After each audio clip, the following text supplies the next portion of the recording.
British Council, and it features the Queer Muslim Project. So I would like to hand over proceedings to the moderator of the session, Maniza Khalid, who will be introducing our speakers and get us started. Over to you, Maniza. Thank you, Satyajit. Hi, good morning, everyone. I'm Maniza from the Queer Muslim Project. It's so nice to have you here. Thank you for choosing to come over to this stage. I promise we also delve into mythology to an extent through this showcase. But it means a lot to have this audience with us, and it's so wonderful to be here in Kolkata. A little bit about the Queer Muslim Project before I talk about the showcase. So we're an award-winning cultural platform in Asia's leading network for queer, Muslim, and diverse voices.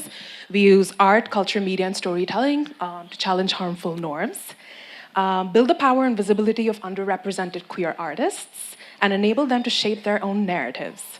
Language is a Queer Thing is an international poetry exchange program that brings together queer poets from India and the UK through a nurturing community space, generative writing, and performance workshops.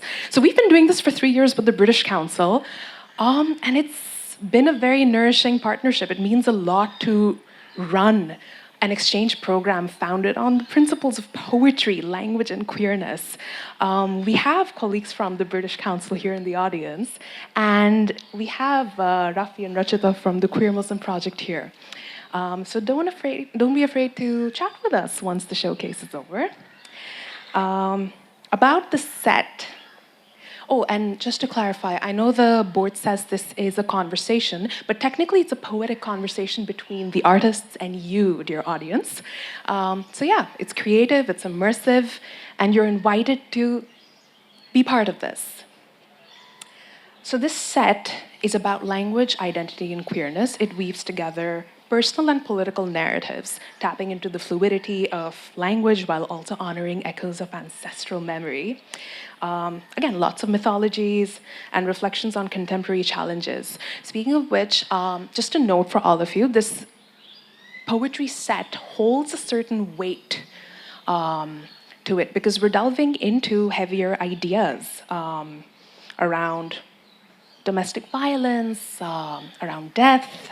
There's a certain viscerality to some of the themes in these works. So I trust that you as the audience can, you're welcome to step away and return as you like in case things get a little heavy. But yeah, we're really glad that you're here to hold this space with us. I'm now going to call each poet one by one and tell you their names and where they're from.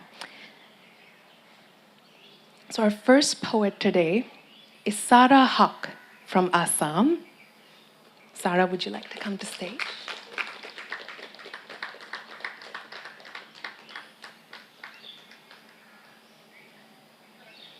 We have Ray from Birmingham.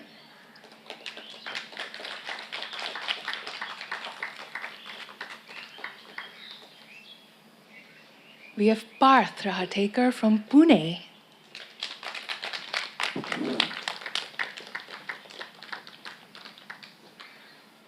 Abu Leila from London.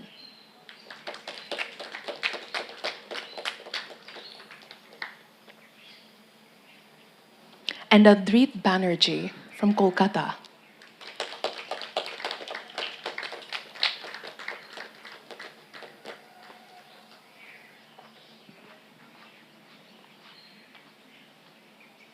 Thank you so much, everyone. Over to you, the poet.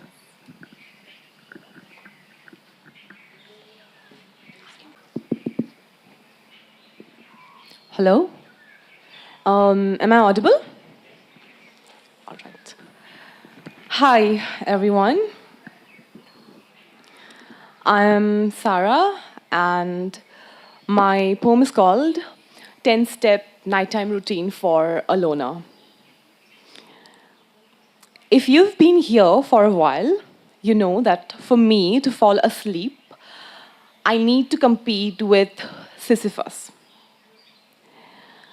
But tonight, it has to be this night. Tonight, I'm going to show you this magical routine. Think of the infinite times you have done this and fall asleep. It's only 10 steps. Start off by counting sheep. Sheep 1, sheep 2 sheep, 3 sheep, 4 sheep, cannot sheep, be sheep, imagined sheep, in the dark. Now you're already probably thinking of a morning, so think of mornings as different lovers. Sit with it. Sit with it. The most tender one. The most tender one is the cavity in your bed, shaped like you, is not so desired like you. But think of the big, big loves of friends and mothers and lovers that made your heart go tuk tuk, tuk tuk, tuk tuk, and go chant in your head. You haven't heard your voice once and the day has passed. I am loved, I am loved, I am loved, I am loved, I am loved. Am I loved? Am I loved? Is love enough?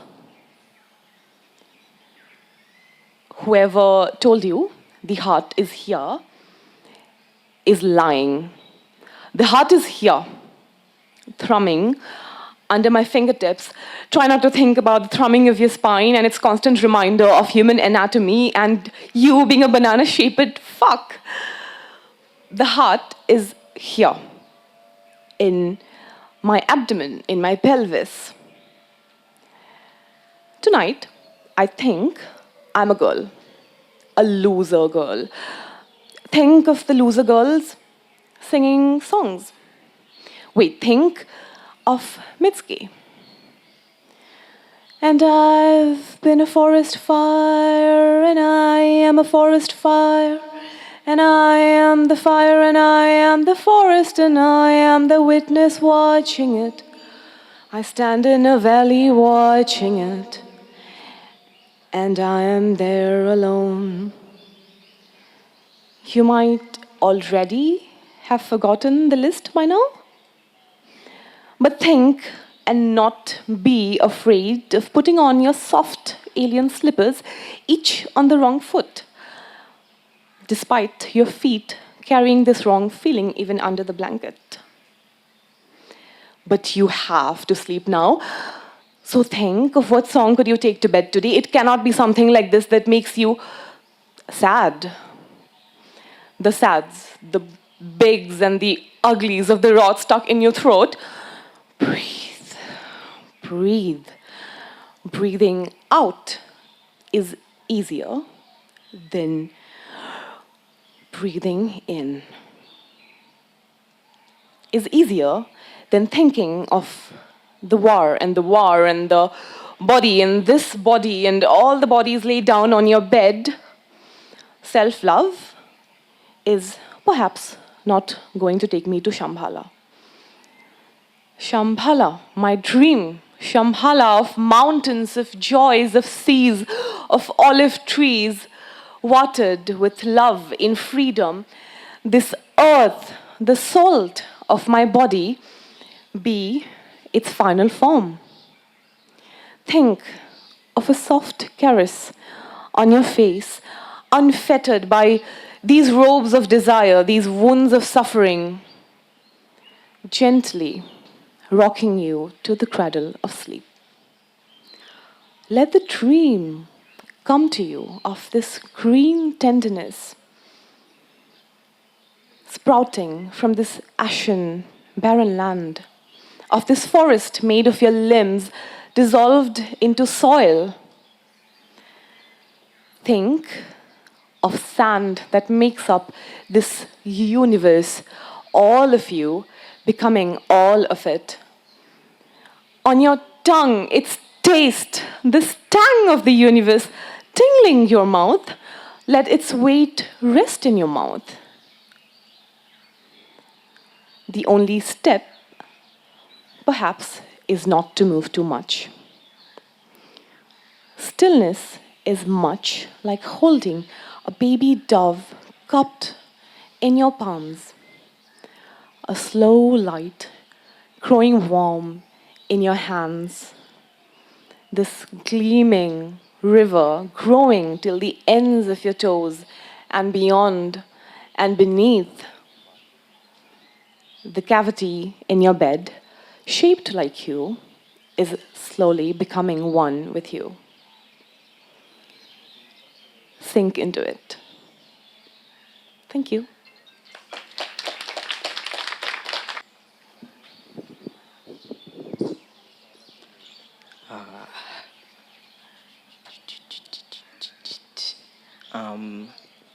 Poem in which I compare myself to a donut. Former leaking red entry point. I am not light and airy. I do not dream of being only body but dense. A two-biter decadence that will last a week. Bed crumbed, more-ish, palette closer, backstrokes through oil and reveling in it. Thank you.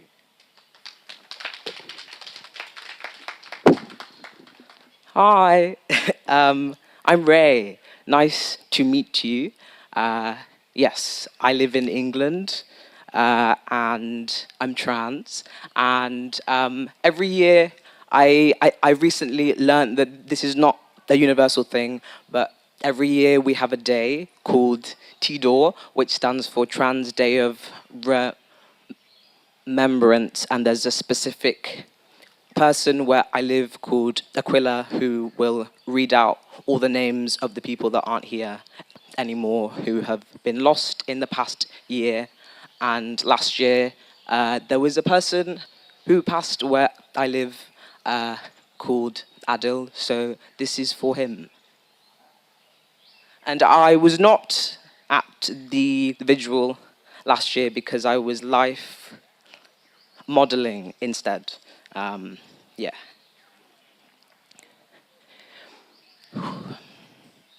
In mourning, us lose stank skin, nick lint, craft kin, shed shade, make wake on evening. Them win hiss in bedroom. Us skin, us snake, sue sin, a reckoning. Them must meet them, spit heat in hunger. Them seep us weep for sin kin, for sin kings, for sinking in sink on land. Us meter, rhythm, hands, feet deep, them reap. We sow in water. Us must shed less dead head red in paper. Us must ache not too late, must snake them late, us wait in skin, in sink or swim at morning. Thank you.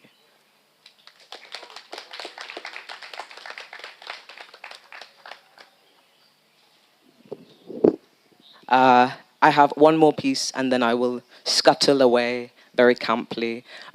It does not have a title and it will not have one unless you have an idea, then do tell me and we can talk about it. Yes, this piece is about abortion and I don't think it's sad because I am not sad about it. Yeah, cool, thanks.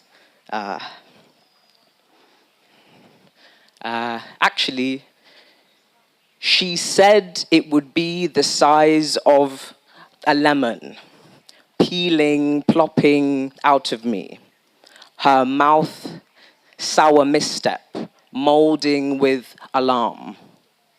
Says, no, I'm sorry, I mean a tomato. A tomato? She does not specify plum, cherry, or beef, whether vines would unravel out of me if I would be split pulp, peeled, cored, and quartered, gives me tablets to take home, says one is to prepare, the other is to deliver.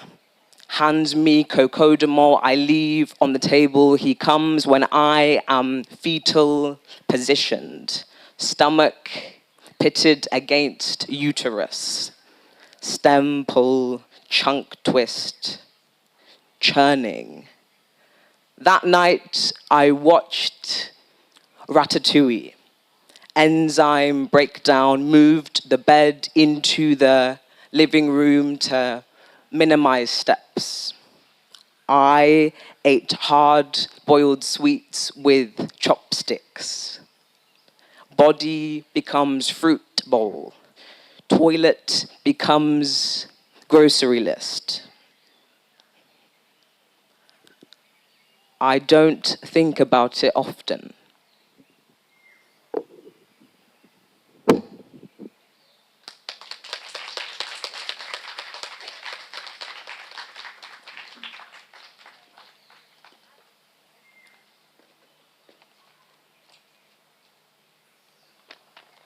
Thank you. Hi, everyone. I'm Parth. And I have a question for everyone. Do you think memory only resides in your mind? No? My heart remembers. I'm thinking about destiny again, my back in sciatic pain slouched over my white desk. There has barely been poetry this week. Mid-scroll, I see a woman on the hospital bed. Twitter says she received a 19-year-old's heart in a transplant. She loved meat before, but couldn't stand it after.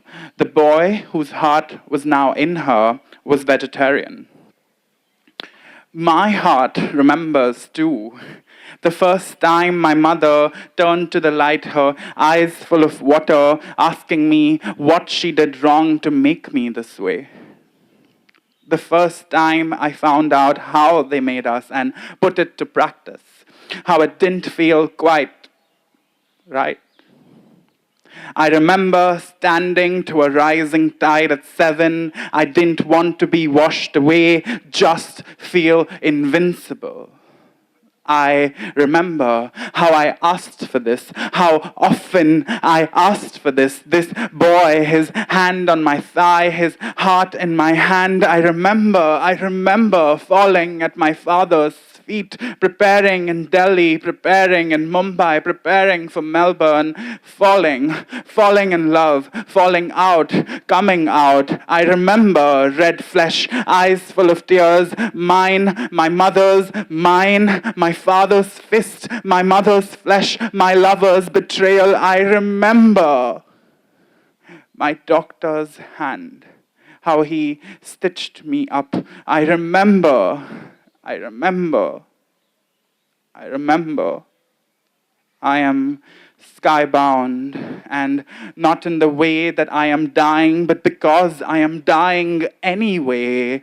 I must reach these heights before sweet mortality.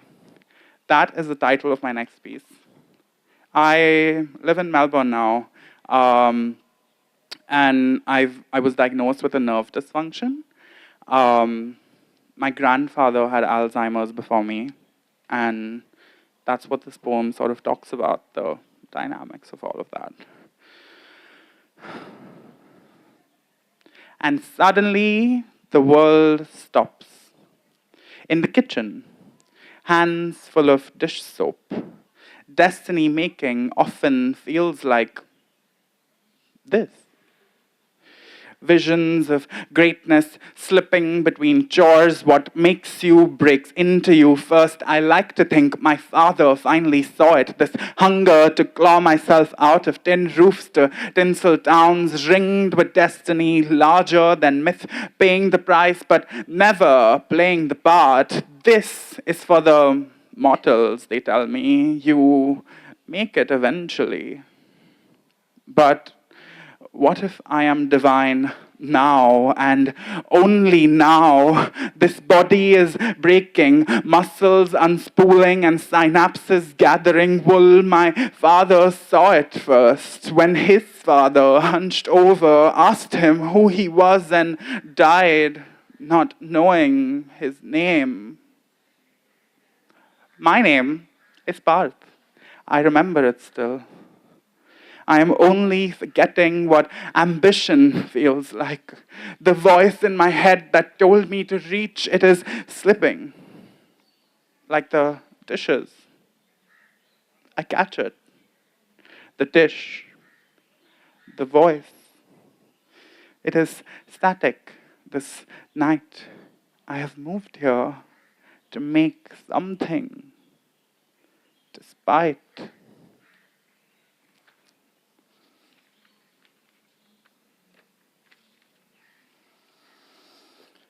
If you can't tell, I have big dreams. And I see them, and then I wake up, and then I make my coffee. And I know Maniza promised you a bit of myth making. And in this, you will see it. In dreams, I am of divine stock, half man, all myth. I wake head of serpent first, hissing in want and belly churns, the dawning wasted in fetid breath. Blades whir and blunt against the day. I turn scales, weigh my injustice, then see the world. This isn't the day for pity. Fill your cup, damp and turn. Through steam my lion head rears. Suddenly the fire breathing halts and I pour. Perfect. It is still hot, this fantasy, so it can be molded, I think, till my many eyes focus. Bile stirs. In mirrors, I see more man than myth. Isn't that a tragedy?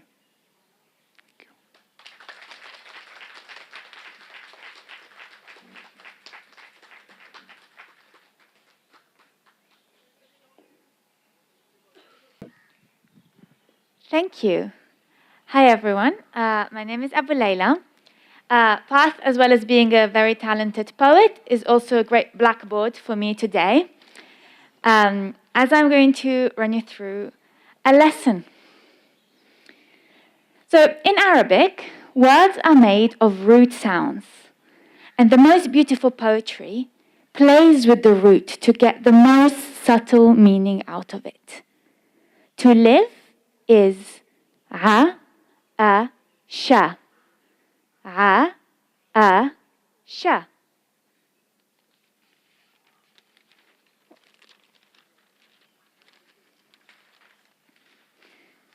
Aisha, lifestyle, or the name of a woman. Aish, lifestyle or bread. Ayash, bread seller. Ma'ash, pension, salary. Ta'ayush, living together. Ayish, wealthy, alive. You repeat and you repeat. The truth is repetitive. Repeat two words that have the same sound but different shapes, like flower, flower. Or two sentences that end in the same sound, like using the infinite object, which is an object that has the same root as its verbs, and it means the verb is done so fully, so well, to the most of its verbing, like my lover danced dancing, my lover loved loving, and cued cueing. Or the infinite object can say the amount of times the verb was done, but not just any time. The amount of times the verb was verbed fully, like I looked at her 2 looks. I touched her 3 touches. I kissed her no kisses. it is rude in public. For example, my love alive was beautiful like a flower. My love alive was queuing for flower. She loved loving. She danced dancing. She even queued queuing. I looked at her 2 looks. I touched her hand 3 touches. And though I kissed her no kisses, not here, in line, in front of Auntie, I let my finger linger on her palm. And with her, even I queued queuing. I saw in her hair the old red dye, henna from before, my love alive. I dyed it for her by the bread seller. We were living together by the bread seller. Back when alive there was a bread seller and bread and salaries and me and her. I looked 3 looks at the old red dye. I did not know we were queuing to die.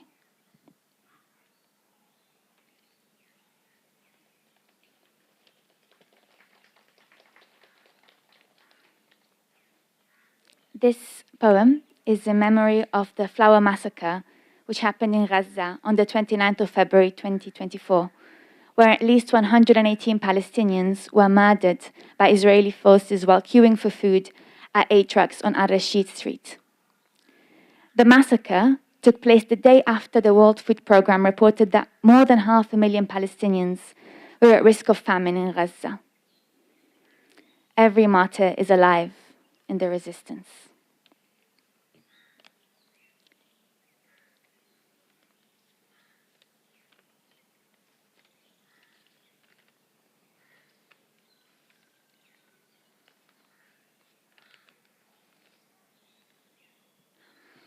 Before I read my next poem is called Alive Dead, and it's made of the letters that make out these 2 words, or with words that rhyme with these 2 words, or alliterate with them. So it's all about living and dying, and who gets to live and who gets to die. And it's something that was on my mind a lot coming here and reading poetry. I live in Lebanon, which went through a war very, very recently. And I have loved ones who have been through the war and have been displaced and have lost their homes. It's very weird to be here reading poetry when my grandmother, who has Alzheimer, is not able to go back to her field that she's spent her whole life in because it's been bombed, and she doesn't even understand that the field has been bombed. And, you know, as everyone, most people from this region of the world, I have lost people. And I'm also privileged to be part of a movement of resistance in London, where I live. But that also means I have lots of friends right now who are in prison because they have been working to resist this genocide that is taking place and to stop deaths that are happening elsewhere. And it makes me think a lot about how we relate to complicity and how in our daily lives, how we can prevent being complicit with the huge amounts of violence that are in the world. And this genocide is just an example of that, but we know there is so many forms of violence around us. And I'd like to invite everyone to think about which ways in your daily life what stances you can take when you're shopping, when you're organizing an event, when you're thinking about what groups to join. In what way can we bring that resistance into our lives? And I'm going to read my next poem.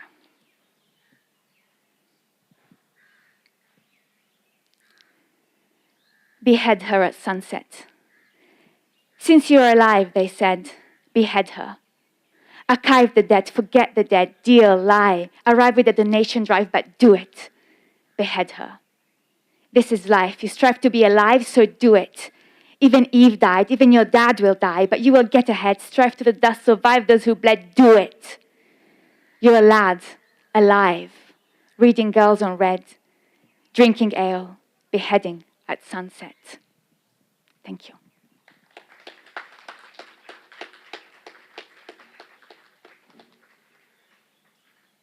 Hello, Kolkata.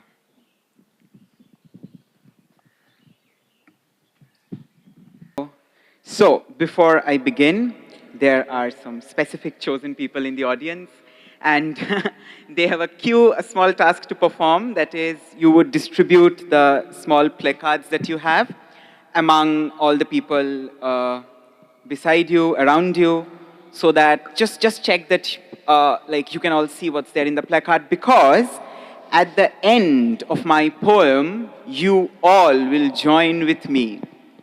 So on the placard, as you can see, there are 2 lines printed, one in Bangla and the other is an English transliteration of the Bengali line. So at the end of my piece, there is a repeating refrain, a chorus, wherein you will join with me.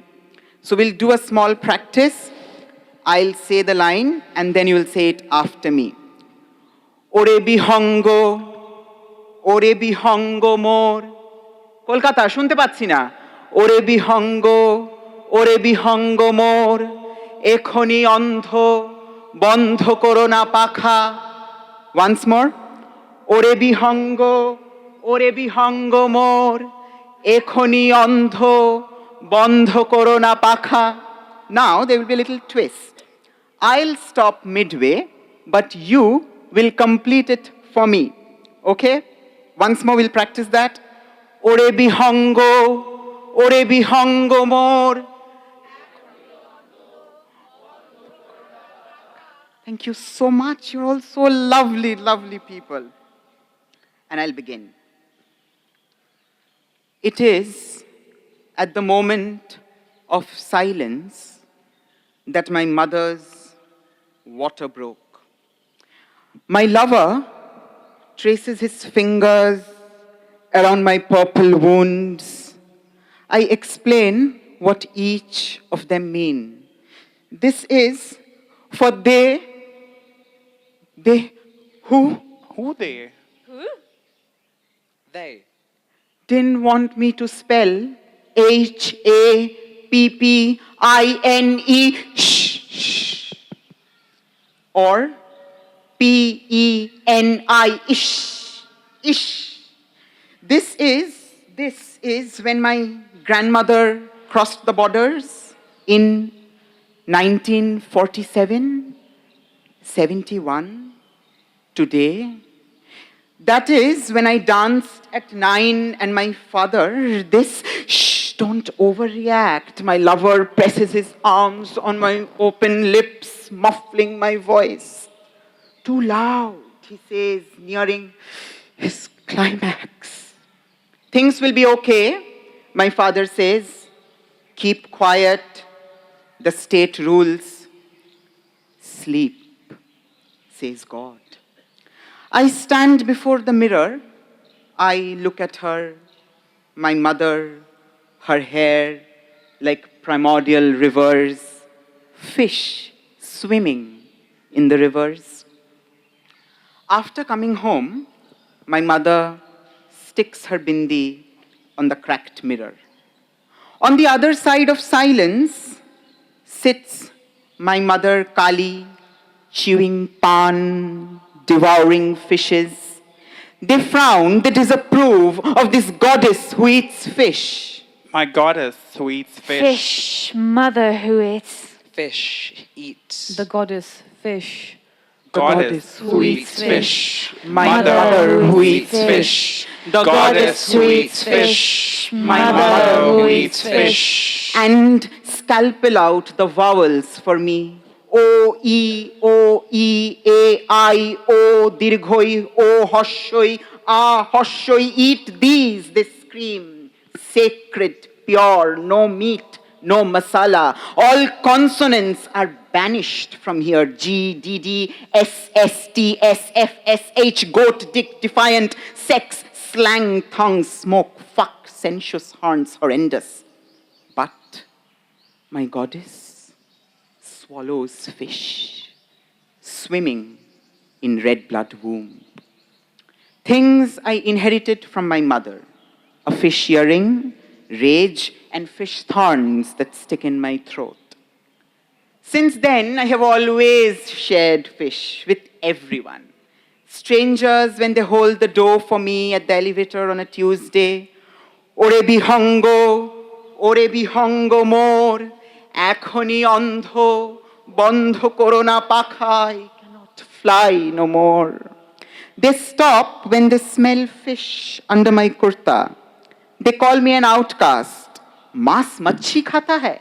Chi, chi. I am a chi, chi, chutia. I laugh, wagging my tail. I am a sexy bitch mermaid. Ore bihongo mor. Ekhoni andho, bandho korona. I cannot dream no more. I hold my mother's hand at night.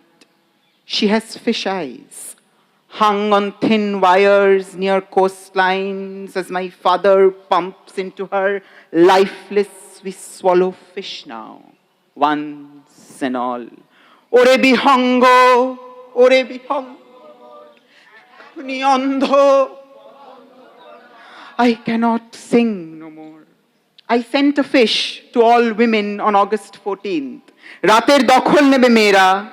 Before that, in Delhi, Kamduni, my home, fish raw, fish smoked, fish reeking of sedition charges, smuggled into Jamia, Shaheen Bagh, Jadavpur, Palestine, Afghanistan, my father's trousers. Ore bihongo mo. Stop, I cannot breathe no more. Pouting lips near water, gasping for breath, for light, for kiss, for touch, for blood. The amaltas to bloom, come home, love like fish, swimming against the river, flapping skin against the net, hook, amar, amor, amar, me, mine, meanings, shoals of fish, schools of fish, bazaars of fish. You, show your tongue, sing, come if you want to share a fish with me or write love, revolution. Ore bihongo, ekhoni andho, bandho korona pakha. Ore bihongo mor, ekhoni andho. I cannot love no more. Fish, ish, shh, shh. I eat fish in silence. Pass a piece to my mother's generations raped in silence.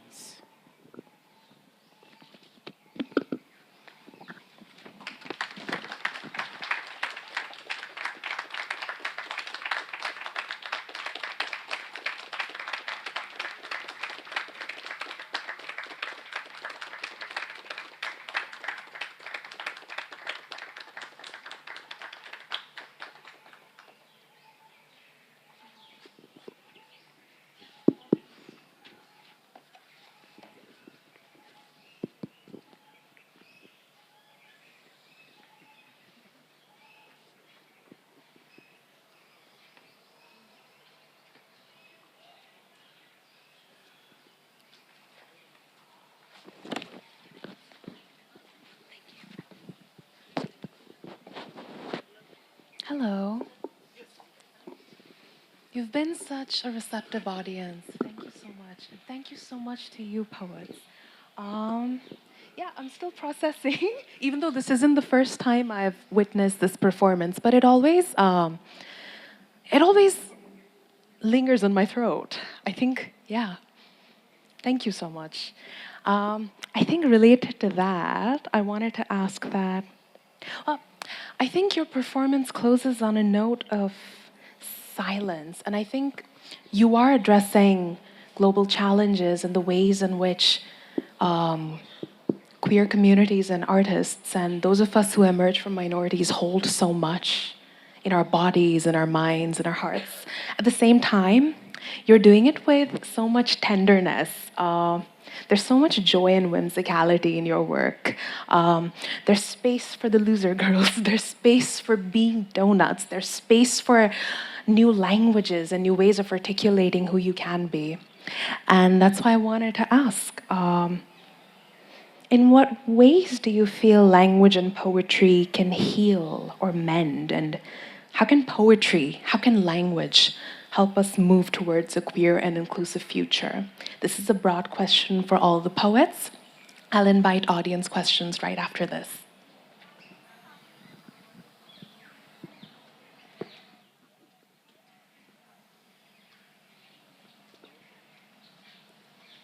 Hi. I think the reason why I personally really like poetry and the reason why I am a poet is because I don't think I'm very good at talking in general, and poetry gives me the space to articulate things that I feel like I can't normally, and I feel like it allows you to approach topics in a different way.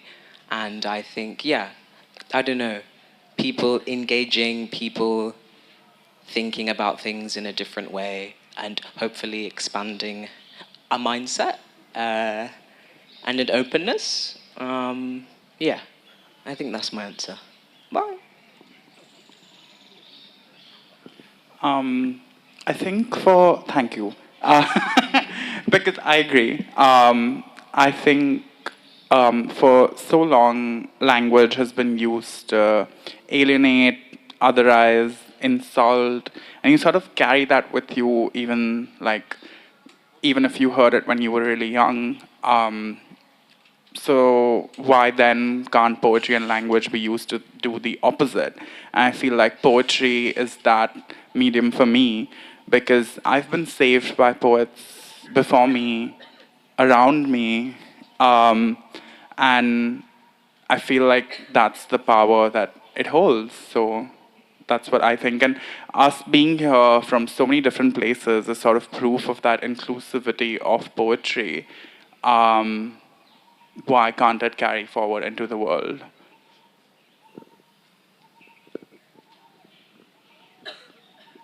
Hello. Um, Thank you. Yeah, for me, I actually think poetry on its own can't alone build an inclusive queer future or in fact destroy the systems of violence that are oppressing us in this society. But I think it is a tool that we can use within our struggles.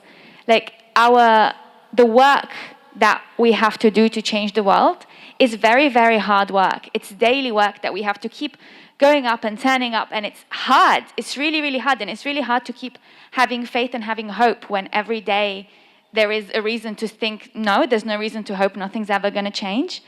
And for me, having a way to access the tender parts of ourselves and connect these things with our struggles, and it's a form of nourishment, and it's a tool that we can use to allow us to keep going, especially if we find ways of using it in the right contexts and in ways that can move the people who need to be moved into action.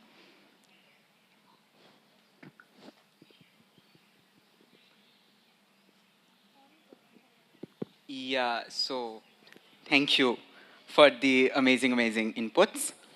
I agree to that. I mean, although I feel language, if I'm to think of it as a structure, as a system, is in itself so loose, so arbitrary, that it has within it the potential, that slippage, wherein multiple meanings and possibilities can be imagined. And it is there, therefore, language as a structure in itself becomes very queer. And that is something that theorists and poets before have done so.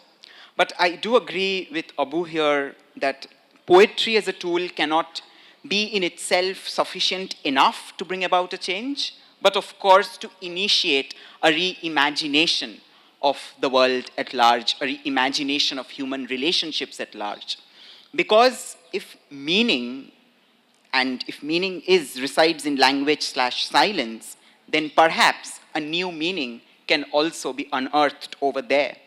And the poems that we sort of represented here today is perhaps just a little proof of that. Although before ending and entirely separate from entire thing, I must take a few names. I would like to really thank Ritu, Sahil, Anvesh, Anesha. They're all very beautiful people. Thank you for being with me. And my fellow poets, and the entire organization, Maniza, Rafi, and Rachita. Thank you for being the strength, for giving us this space, and yeah, for everything. Yeah. Thank you. Sara. Is it loud enough? All right. I don't have much to add to what my fellow poets have said, but I'd like to say that when we envision a queer future, first of all, we don't have, I think, particularly for people around my age and older, I think we did not have a lot of queer media around us to look up to. We did not have this vision of a queer future that we could look forward to, and the world felt like a very hopeless place. It felt very lonely. My piece also in this program talks about that certain kind of loneliness that comes along with it when we do not see people like us around, and it feels like what the society is telling you, that you are an anomaly and that you do not fit in. It sometimes feels like it's true. But I think that is exactly why we have so many queer poets, we have so many queer artists around us, and we must strive to increase this visibility. I think we are all in this endeavor together to increase this visibility. We are all constantly trying to create work that speaks not only to queer people, to queer kids, but also to everybody, to all the misfits, to all the unconventionalities that exist around us, because society is constantly trying to put you into boxes and telling you what is right, what is wrong. This is how you should look, this is how you should talk, these are the things that one should be doing and not doing.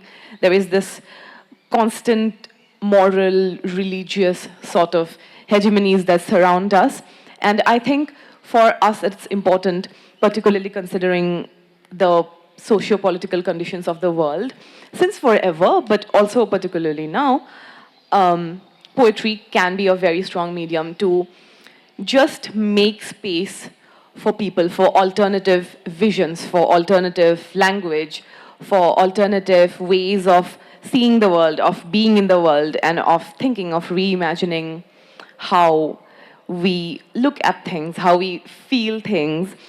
And yeah, I think that's why language is a queer thing. As a program, as a cohort, I think all of us are really, really nerdy about the entire thing. And yeah, thank you. Thank you to the team. Thank you to our mentors who are not here, but who have been very supportive all along the way. And yeah, I think, I hope after today's session, a lot of non-poets would also be encouraged to just write, just explore poetry, read a lot. There is a lot out there in the world. I think we can move beyond the traditional classic poets that we know, take inspiration from them maybe, but also give a chance to newer poets, to newer voices, to alternative visions of the world. So yeah, thank you. Thank you so much. I get the feeling we have a lot of unconventional thinkers in the audience. Can we invite one or two questions? Do we have time for that? Okay.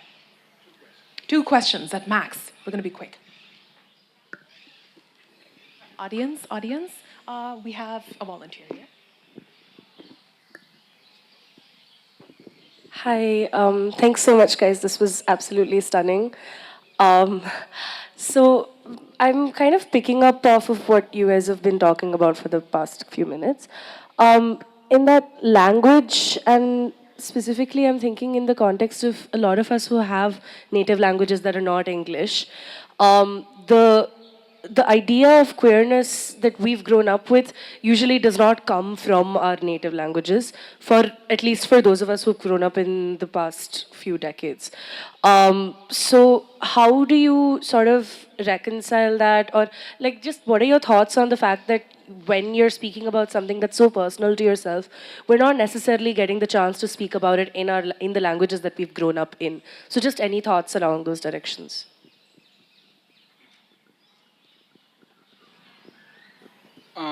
I have grown up speaking Bangla. That's the language that my generations of mothers have passed down to me. I had although my vocabulary of the present LGBTQIA plus spectrum comes from the West, I have found echoes of it, or rather further fluid representations of it in Bangla.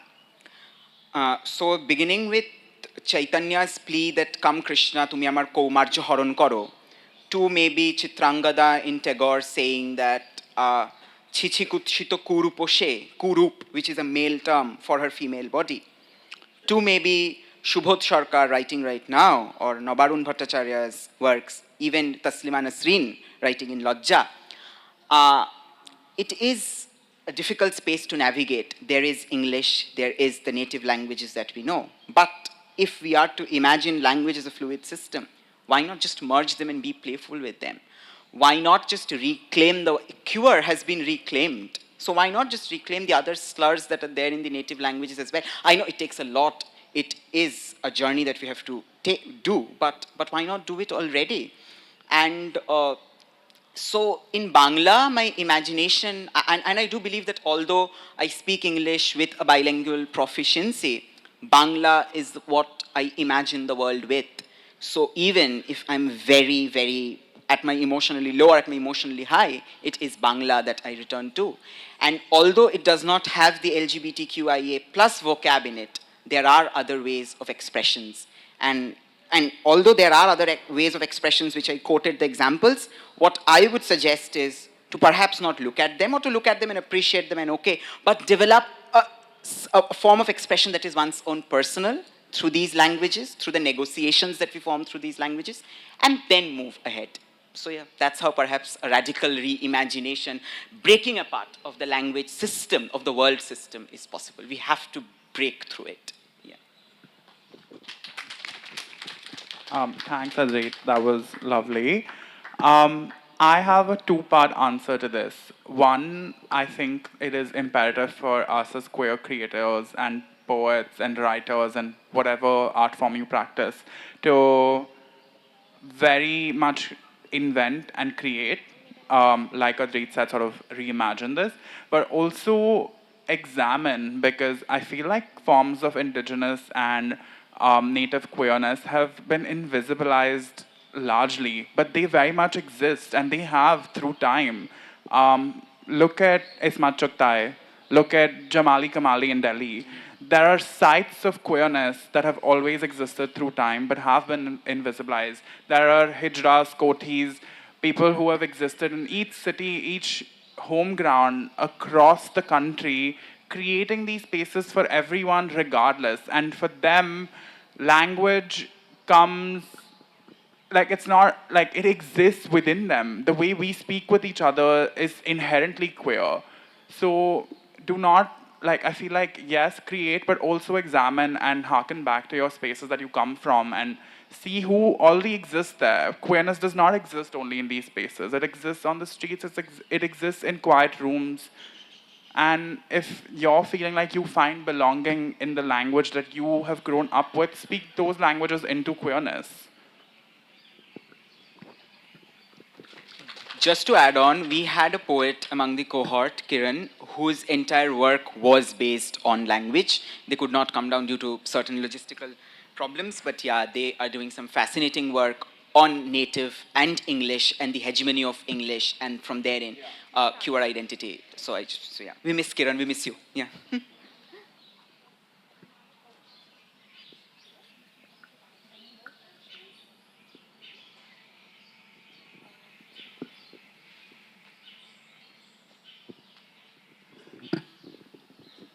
Hi, lovely performance, by the way, from everyone. There's a very Orwellian concept I read about of authoritarian governments and states trying to prevent certain words from getting into the current lexicon. So, for instance, they ban words like revolution from textbooks to prevent people from having that thought in their mind. I wanted to ask, have, while trying to write, you come across words that are, for the most part, not a part of the current vocabulary lexicon that have moved you or changed you in such a way that you want to share that word to us? Like, for instance, the I'm sorry, horrible pronunciation, but that was lovely.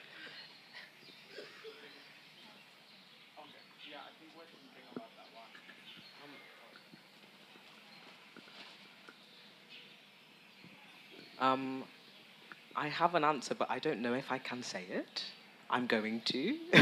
I'm black, and I don't know if this answers your question. So do like shout at me if I'm going on a tangent. Don't shout at me, but like yeah. Um, uh, there's a book called Bluff by a poet called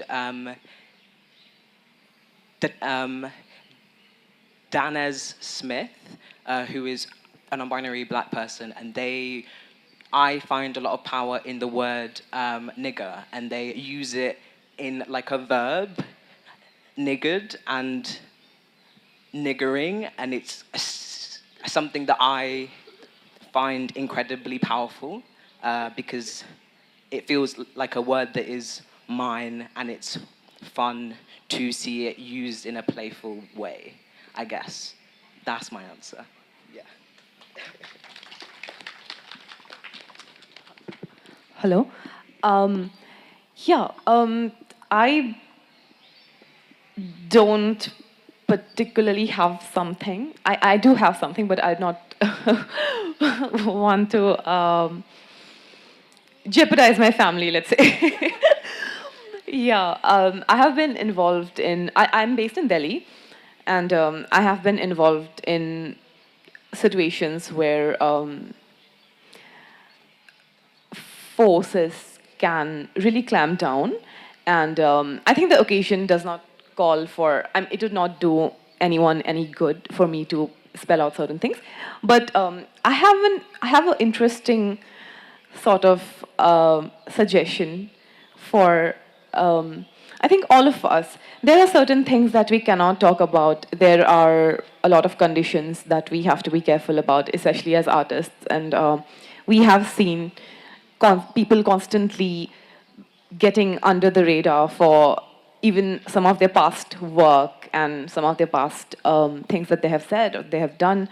I think even for all of us, there is a constant reinvention going on, a constant reimagination of language also, which then makes us able to say those words without saying those words. And I think because we are also playing around, we are playing with language, we're borrowing from our native tongues, we're borrowing from other languages. It's interesting. We sometimes don't need to spell out a certain word to spell out a certain word, like Aadrit very well does here. I think that's something cool. That's something we all must explore. Thank you. I am so sorry. We are actually out of time, and I think we might have to end on a cliffhanger because I'm very curious to hear about what Abu had to say since the question came to Abu first. But I think we can take this. Okay. One word answer, and then we take this to informal conversation. You actually said it. I think it is revolution. Thank you. But we'll close the event at this point and let's chat. It's a conversation. Thank you so much.